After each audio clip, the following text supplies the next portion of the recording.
Hello everyone, and now welcome to a game. This game taking place here on springtime between Chaemiko and Dise. Chaemiko spawning as the red human player on the top left-hand side of the map. Meanwhile, Dise spawning as the blue night elf. Should be a great matchup here on springtime version 1.3. Things getting underway. Not horribly backlit. Was able to wake up early enough to cast a game. So when you guys get to see my face a little bit. Apparently it's good for channel identity and whatnot. Otherwise, I'm just some, like, ghost upstairs who is talking to you. And, yeah, you don't get to see my face and my reaction. I don't, like, but then again, the only people who really love to see my face are my children and my wife and my mom. So, let's go ahead and break things down in this matchup. Altar of Kings, Barracks, Farm, pretty standard opening coming across from Chaemiko. Meanwhile, Dise opening things up, Altar of Elders, Moonwell, and we're going to see this Ancient of War off to the north. Ancient of War will be training up an Archer, and we'll be seeing that standard creeping. It is going to be a Warden first going up against a Mountain King. So it is that classic Mountain King versus Warden matchup where that Warden is going to try and get to level 5 very quickly and then use that Avatar of Vengeance with a Vengeance to try and shut down the opponent.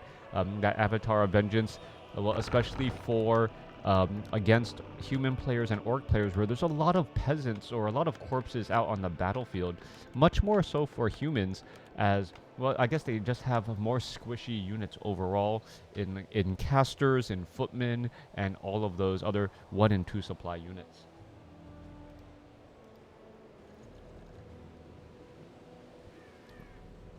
As things are getting underway here, training up that second Archer, Warden should be popping out. 2-minute mark of this game has been reached, and the heroes are out ready to fight.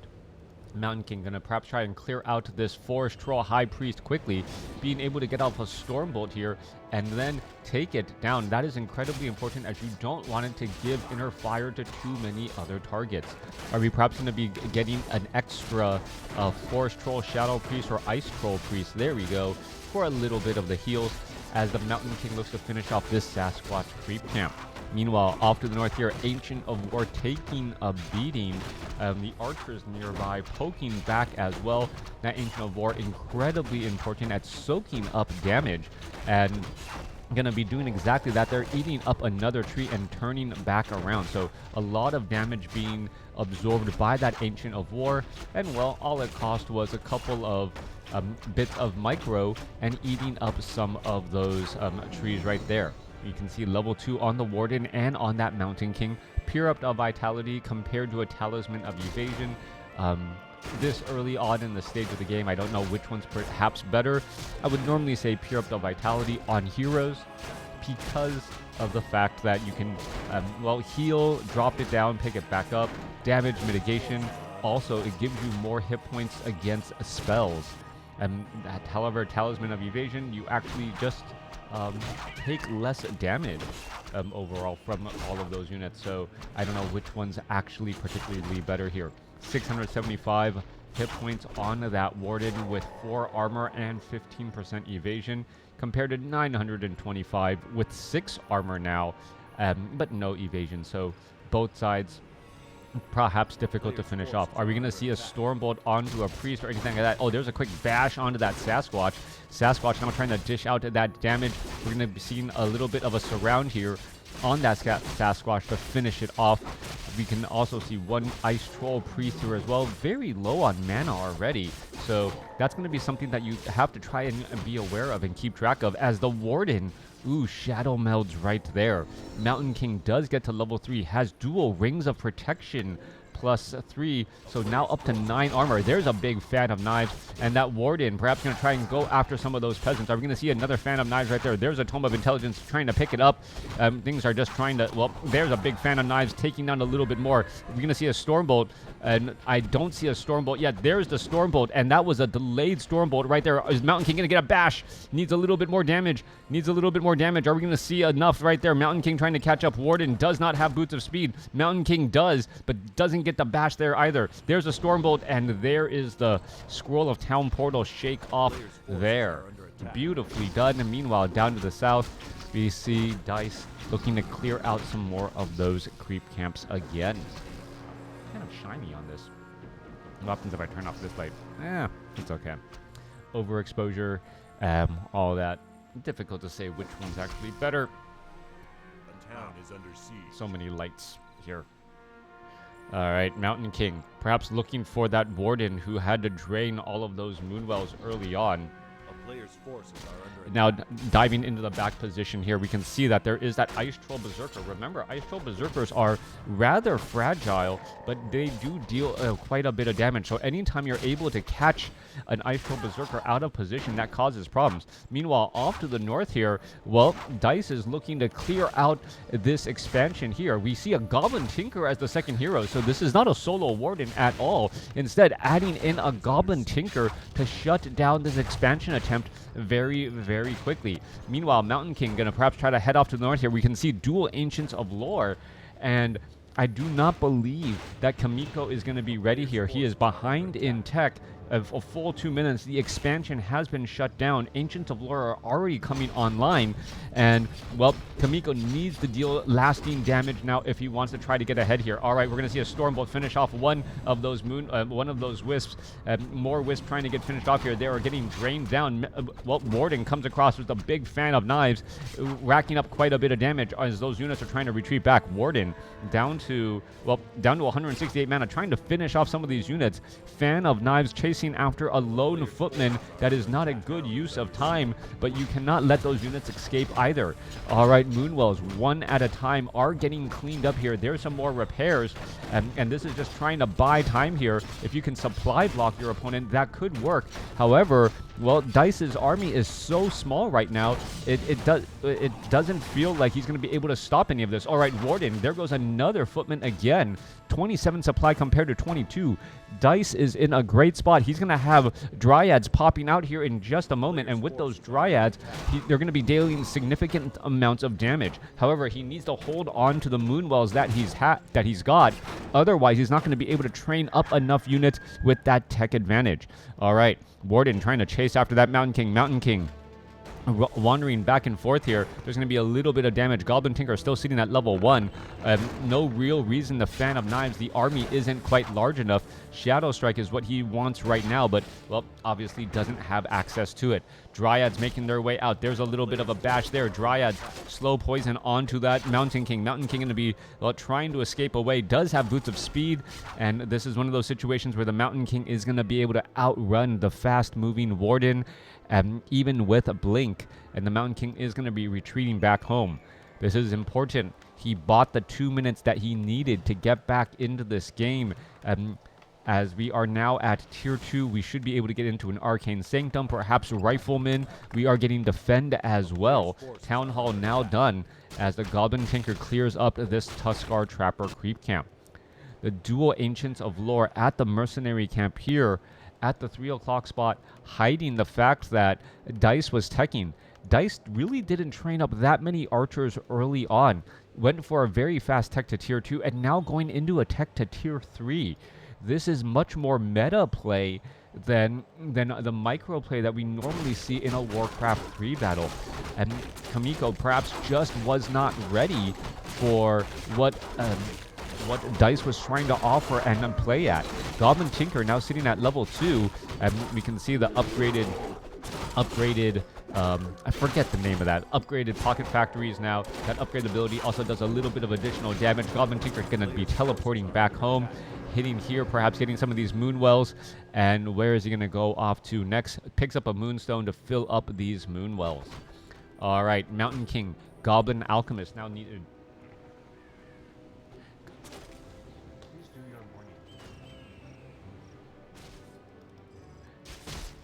Bear getting caught in a mid-battlefield here, so that's the downside of having these Ancients of Lore off to the side. We see some healing spray now being offered up here as the counteraction to the incoming Fan of Knives. All right, Goblin Tinker down to 200 hit points. Does have a potion of greater healing. May be forced to use it rather early on. Is he going to use it? No, he is not. All right, so doesn't use the potion of greater healing, and now the warden is sitting at level 4. The warden does have a good number of Phantom Knives, and there's that healing spray coming back online again. Is the warden going to be able to break out of this? There's a scroll of healing used as well, so this was all tactical by Chaemiko. Chaemiko also pivoting extremely well. Yeah, Chaemiko pivoting extremely well, recognizing the situation, didn't try to expand, got defend on those footmen, got the Goblin Alchemist, and also picked up those scrolls of healing to try and counteract all that. All right, there's a bit of deny right there. Are we going to see? Oh, there's a Stormbolt. That's going to be a bunch of dead peasants here in just a moment if he can make it. But oh, some big Phantom Knives once more. Low hit point footman trying to get away. More units trained up as the Ancient of Lore going to get shut out. Arcane Vault being built across the map here. We can see, well, no blacksmith. All right, so not a blacksmith was not even created at all. Instead, try to double invest into footmen with defend to deal with those dryads. As we see a Stormbolt go down onto the warden. Warden, oh, blinks away, down at 43 hit points. Goblin Alchemist now back out. Potion of greater healing given to the warden instead, as we should be looking at a rejuvenation here in just a moment. Druid of the Claw needs a little bit. There it goes. Gives the rejuvenation to the warden, and they're going to try and fend off this attack here. Level 4, level 1. Goblin Alchemist trying to get to level 2. We should be looking at picking up some scrolls of healing as well by Chaemiko. Perhaps even some potions of mana for that Goblin Alchemist, who really wants to heal up this rather low hit point army. Phantom Knives doesn't kill the Ogre Magi, and now that gives level 2 to the Goblin Alchemist here, as that Forest Troll Berserker also taken down. Mountain King could Stormbolt that warden. They're just getting close to each other here. Scroll of the Beast, not the item the Mountain King was looking for. Potion of greater mana or Potion of Healing could have worked out significantly better, as the warden blinks to the other side of the woods. 28 supply compared to 38. Alchemist off to the north here. We're going to try and clear off this tracker creep camp. And meanwhile, Mountain King looking to see where that warden possibly could have hidden herself. We can see it right there as the Mountain King, well, does not know. In comes the warden. Warden does have a decent amount of mana. Are we going to see a Phantom Knives? Yes, we are. There goes another footman again. Meanwhile, down to the southern side, Goblin Tinker and a Druid of the Claw trying to clear out some of that other location there. All right, Warden is going to shadow meld, but the Mountain King is right there. Do we have enough gold for a Goblin Zeppelin? We should. Not quite sure why we're not seeing that. No, instead, we're going to blink away down to the south side again. Goblin Tinker getting to level 3 during all of this chaos. Druid of the Claws do get mastery training, so we do have mastery trained bears already, which should be able to gobble up those footmen quite easily. All right, still need to see a little bit more healing again. There's some more Clockwork Goblins. There's that Druid of the Claw back in combat form as well. And here we are, here we go, engaging against this, well, level 6 creep camp down to the south. The game has gone back and forth between Dise and Chaemiko fairly well. Both sides pivoting and changing up their strategies. We're looking at 41 supply compared to 48. Level 4, level 3 going up against level 4, level 3. A Pendant of Energy now dropped, and the Warden is going to love that. The Warden taking up a Pendant of Energy, going to get a bit extra mana. And with that, more Fan of Knives and Blinks, and that may be enough to tip things back in Dice's favor. All right. However, Goblin Alchemist is sitting at level 3. I am surprised he didn't grab a Clarity Potion earlier. And we are looking at Dragonhawk Riders. So Dragonhawk Riders in the air. No Animal War training, though. So Dragonhawk Riders, we are looking at the Goblin Tinker. Does have a Tome of Retraining, and he's going to go for the rockets instead. All right, so we are going to be looking at quite a few ways of stunning down that Goblin Alchemist, who is going to be perhaps trying to get himself into position to heal. The Goblin Tinker in this position, or in this spot, is the perfect counter to the Goblin Alchemist, because the Goblin Alchemist generally wants to gather up all of his units together and then try and heal them, which, well, the Goblin Tinker is going to just take advantage of all those clumped up units together and also stun that Goblin Alchemist. All right. Tracker in the center portion of the map going to get cleared up here. Warden most likely will not be able to get to level 5. Does pick up a Ring of the Archmagi, so +3 to every single stat. Goblin Tinker now sitting at level 4. Level 4 as the, well, Warden gonna be just shy of level 5. The majority of the creep camps have been cleared out. Only the red creep camp off in the corner. Main gold mines have about 6 minutes of mining left. Devotion Aura dropped here. 48 supply compared to 49. Drew to the clock gonna take down this arcane vault. And without actually having a way to deal large amounts of magic damage, I'm wondering what these Druids of the Claw are gonna do. All right, Pocket Factory. Oh, there's that stun right there. Gonna go ahead and back away. Little bit of damage onto that arcane tower, and that barracks down to, well, 700 hit points. Are they going to be able to actually push through? No anti-magic potion at all. Dragonhawk Riders, the army of human, looking rather small. Also, with only 625 hit points, without that animal war training, things could go sideways quickly. All right, Mountain King gonna most likely Stormbolt after a lone unit here. Dryad, oh, there's a big stun there. Unit's trying to retreat back. There's a big roar. There goes Dryad. So Dryad after Dryad gonna get cleaned up here. Are we gonna see some more Fan of Knives? Dryad's getting taken down pretty fast here. There's a blink. There's a Fan of Knives. There's a stun. But the, well, Warden doesn't have any way to attack up either. No Orb of Venom. There is another stun right there. Are we gonna see a big Fan of Knives? There's a big Fan of Knives. There's a round of stunning again. And now a rejuvenation onto that Goblin Tinker, who does have a decent amount of armor because of a Ring of Protection. Drew to the Claw trying to get away. He gets Stormbolted down, but look at how much damage that Fan of Knives did there, as the Warden has still a little bit more mana because of that Pendant of Energy. All right, there's another Fan of Knives, and that final Fan of Knives right there, the nail in the coffin to finish off all of those units. Well played. Well played. Thanks for watching. Thanks for listening. Hope you guys enjoyed it.